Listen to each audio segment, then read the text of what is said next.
آج ہم ایمان کا دوسرا رکن، دوسرا پلر دیکھیں گے۔ پہلا تھا ایمان باللہ، یعنی اللہ پر ایمان، یعنی ہم نے اللہ تعالیٰ کو نہیں دیکھا لیکن ہمیں یقین ہے کہ اللہ تعالیٰ ہیں، اللہ تعالیٰ نے ہمیں پیدا کیا ہے، اللہ تعالیٰ ہمیں پال رہے ہیں، اللہ تعالیٰ ہماری دعائیں سنتے ہیں، اللہ تعالیٰ ہمیں رزق دے رہے ہیں، اس کا ہمیں یقین ہے، اور ہم اللہ کے ساتھ کسی اور کو شریک نہیں کرتے، یعنی ہم شرک نہیں کرتے۔ دوسرا ہے فرشتوں پر ایمان۔ فرشتوں کو ہم نے دیکھا ہے؟ نہیں، فرشتوں کو ہم نے نہیں دیکھا، لیکن پھر بھی ہم مانتے ہیں کہ ہاں فرشتے موجود ہیں۔ فرشتوں کو اللہ تعالیٰ نے نور سے پیدا کیا ہے، اور فرشتوں پر ایمان رکھنا بھی اسلام کا لازمی حصہ ہے۔ ہم ان کو نہیں دیکھ سکتے، ان کے بارے میں زیادہ معلومات نہیں ہے سوائے اس کے جو اللہ تعالیٰ نے قرآن میں بتایا۔ فرشتے اللہ کے حکم کے تابع ہیں اور اس کی فرما برداری کرتے ہیں، اس کے حکم کی نافرمانی نہیں کرتے، جتنا حکم دیا جاتا ہے اتنا ہی کرتے ہیں۔ یہ ہمیں قرآن مجید کی سورہ نمبر 66 آیت نمبر 6 سے پتہ چلتا ہے۔ بسم اللہ الرحمن الرحیم۔ اور سخت گیر فرشتے مقرر ہوں گے جو کبھی اللہ کے حکم کی نافرمانی نہیں کرتے، اور جو حکم بھی انہیں دیا جاتا ہے وہ اسے بجا لاتے ہیں۔ تو اس آیت سے ہمیں پتہ چلتا ہے کہ وہ کبھی نافرمانی نہیں کرتے، اور جو ان کو حکم ملتا ہے وہ کرتے ہیں۔ ہم نے فرشتوں کو نہیں دیکھا ہے لیکن ہم فرشتوں پر ایمان لاتے ہیں، اور جو فرشتوں پر ایمان نہیں لاتا ہے تو اس کے اندر ایمان کی کمی ہوتی ہے۔ ایمان کے رکن پڑھ رہے ہیں نا ہم، تو یہ سیکنڈ ہے فرشتے۔ فرشتوں کو نہ بھوک لگتی ہے اور نہ ہی وہ تھکتے ہیں، بلکہ وہ ہر دم اللہ کی عبادت کرتے ہیں، ہر وقت وہ اللہ کی عبادت کرتے ہیں، تسبیح پڑھ رہے ہوتے ہیں، سبحان اللہ و بحمدہ، یہی ان کی غذا ہوتی ہے۔ اور وہ ہماری طرح مرد اور عورت نہیں ہوتے، نہ ہی وہ کھاتے پیتے ہیں، ان کو نہ کھانے پینے کی بھی ضرورت نہیں ہوتی، نہ وہ تھکتے ہیں، ہر وقت وہ اللہ کی عبادت کرتے ہیں اور دوسرا اللہ کی فرما برداری کرتے ہیں، جو بھی اللہ تعالیٰ انہیں حکم دیتے ہیں تو وہ کرتے ہیں۔ کچھ فرشتے ایسے ہوتے ہیں جو زمین سے آسمان تک چڑھتے ہیں اوپر، کچھ آسمان سے نیچے اترتے ہیں، سب فرشتوں کے الگ الگ کام ہیں۔ یہ ہمیں اس آیت سے پتہ چلتا ہے۔ بسم اللہ الرحمن الرحیم۔ تعریف اللہ ہی کے لیے ہے جو آسمان اور زمین کو بنانے والا اور فرشتوں کو پیغام رساں مقرر کرنے والا ہے۔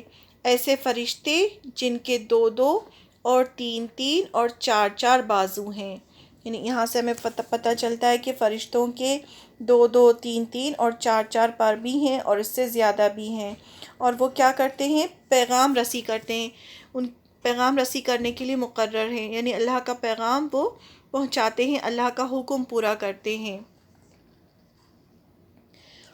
ان کو صرف وہی معلوم ہوتا ہے جس کا علم ان کو اللہ نے دیا ہوتا ہے۔ وہ ایمان والوں کی مدد بھی کرتے ہیں۔ جب ہم کہتے ہیں نا، جب ہم آیت الکرسی پڑھتے ہیں تو ایک فرشتہ مقرر ہو جاتا ہے جو ہماری حفاظت کرتا ہے۔ ہر شخص کے آگے اور پیچھے اس کے مقرر کیے ہوئے نگران لگے ہوئے ہیں جو اللہ کے حکم سے اس کی دیکھ بھال کرتے ہیں۔ تو ہمارے ساتھ حفاظت کے فرشتے بھی ہوتے ہیں۔ اور کون کون سے فرشتے ہوتے ہیں؟ کرامین کاتبین، جو ہمارا اعمال نامہ لکھتے ہیں۔ کچھ فرشتے خاص ہوتے ہیں جن کو اللہ نے ذمہ داریاں دی ہیں۔ فرشتوں کی ذمہ داریاں کیا کیا ہیں؟ جیسے جبریل علیہ السلام وحی لاتے تھے اللہ کی طرف سے نبیوں پر۔ جبریل علیہ السلام کون ہیں؟ فرشتوں کے سردار ہیں جو سارے پیغمبروں پر اللہ کے حکم سے نبی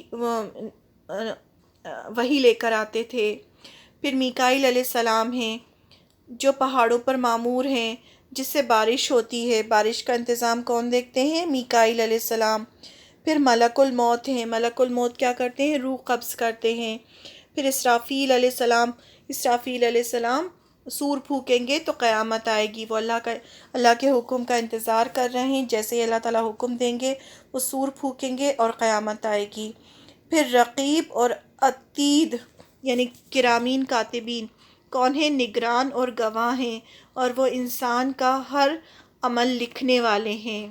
پھر اس کے بعد منکر نکیر ہیں جو قبر میں سوالات کریں گے، جب قبر میں انسان جاتا ہے مرنے کے بعد تو سوالات کرنے کے لیے منکر اور نکیر ہوتے ہیں۔ پھر رضوان اور مالک، رضوان کون ہیں؟ جنت کے فرشتے ہیں اور جہنم کے دروغہ کون ہیں؟ مالک ہیں۔ یہ سب آپ کو نام یاد کرنے ہیں۔ جب کچھ لوگ اللہ کا ذکر کرنے کے لیے، دین سیکھنے یا سکھانے کے لیے کسی گھر میں جمع ہوتے ہیں، فرشتے انہیں گھیر لیتے ہیں۔ فرشتے بہت خوش ہوتے ہیں جہاں بھی اللہ کا ذکر ہوتا ہے، سب کچھ چھوڑ کے فرشتے آس پاس آ کے کھڑے ہو جاتے ہیں اور اللہ کا ذکر سننے لگتے ہیں اور ان کو گھیر لیتے ہیں۔ اللہ کی رحمت ان پر نازل ہوتی ہے۔ اور ایک بات یاد رکھیں، جہاں بھی فرشتے آتے ہیں تو ان کے ساتھ اللہ کی رحمت آتی ہے۔ اور جس گھر میں کتا ہوتا ہے یا تصویریں لگی ہوتی ہیں زندہ چیزوں کی، زندہ انسانوں کی یا زندہ جانوروں کی تصویریں ہوتی ہیں، تو وہاں پر فرشتے نہیں آتے۔ تو اسی لیے منع کیا گیا ہے تصویریں لگانے سے اور کتا پالنے سے، کیونکہ جب فرشتے آتے ہیں تو اللہ کی رحمت آتی ہے اور تمام مخلوق ان کے لیے دعا کرتے ہیں، حتیٰ کہ پانی میں رہنے والی مچھلیاں بھی۔ جب ذکر ہوتا ہے اللہ تعالیٰ کا تو فرشتے ایسے مجلس کو گھیر لیتے ہیں، یعنی ان لوگوں کو گھیر لیتے ہیں اور ذکر سننا شروع کر دیتے ہیں۔ اور ایسی مجلس پہ کیا ہوتا ہے؟ پھر اللہ کی رحمتیں نازل ہوتی ہیں اور ایسے تمام لوگوں کے لیے سب لوگ دعا کرتے ہیں، یہاں تک کہ مچھلیاں بھی دعا کرتی ہیں اور چیٹیاں بھی، ایک جگہ آتا ہے چیٹیاں بھی ان کے لیے دعا کرتی ہیں کہ اللہ تعالیٰ یہ لوگ اللہ کا ذکر کر رہے ہیں، ان پر رحم فرمانا۔ اب یہ میچ دا فالوئنگ ہے، آپ کو میچ کرنا ہے۔ جبریل علیہ السلام کیا لاتے تھے، پھر اس کے بعد کیا لائے ہیں، پھر رضوان اور مالک، پھر میکائیل علیہ السلام، منکر اور نکیر، رقیب اور عتید، یہ کون ہے؟ مالک، رضوان اور مالک۔ تو یہ سب آپ کو میچ کرنا ہے۔